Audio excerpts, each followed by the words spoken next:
সিংহের মতো গর্জন করছে ইরান। ঝাঁকে ঝাঁকে মিসাইল ছুটে আসছে ইসরায়েলে। এক হামলাতেই কিছুক্ষণ আগে মারা গেছে ৯ ইসরায়েলি, আহত হয়েছে অনেকেই। ইসরায়েলের পশ্চিম জেরুজালেমের কাছে অবস্থিত বেইত শেমেশ শহরের বাংকারে আঘাত হেনেছে ইসরায়েলের হাইপারসনিক মিসাইল। এই হামলা শুধু প্রাণহানি নয়, প্রতীকীভাবে বড় বার্তা। ইসরায়েল দীর্ঘদিন ধরে আকাশ প্রতিরক্ষা ব্যবস্থার শক্তির কথা বলে আসছে, কিন্তু সাম্প্রতিক হামলাগুলো দেখাচ্ছে ইরান তাদের ক্ষেপণাস্ত্র সক্ষমতা দিয়ে তছনছ করে দিচ্ছে ইসরায়েলের ভূখণ্ড। বিশ্লেষকরা বলছেন এটি কেবলই সামরিক প্রতিশোধ নয়, এটি কৌশলগত সংকেত। সীমাবদ্ধ থাকবে না, ইসরায়েলের ভৌগোলিক গভীরতাকেও লক্ষ্যবস্তু করা হবে।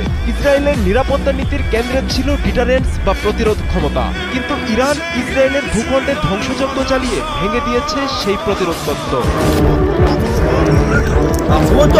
ইরানের পাল্টা হামলার পরিধি শুধু ইসরায়েলেই সীমাবদ্ধ থাকেনি। সংযুক্ত আরব আমিরাতে ইরানি হামলায় ৩ জন নিহত হওয়ার তথ্য দিয়েছে দেশটির প্রতিরক্ষা মন্ত্রণালয়। আহত হয়েছে অর্ধশতাধিক। আরব আমিরাতে দীর্ঘদিন ধরে আমেরিকা ও ইসরায়েলের ঘনিষ্ঠ নিরাপত্তা সহযোগী, ফলে আমিরাতের উপরে হামলা আসলে একটি বৃহত্তর কৌশলগত বার্তা।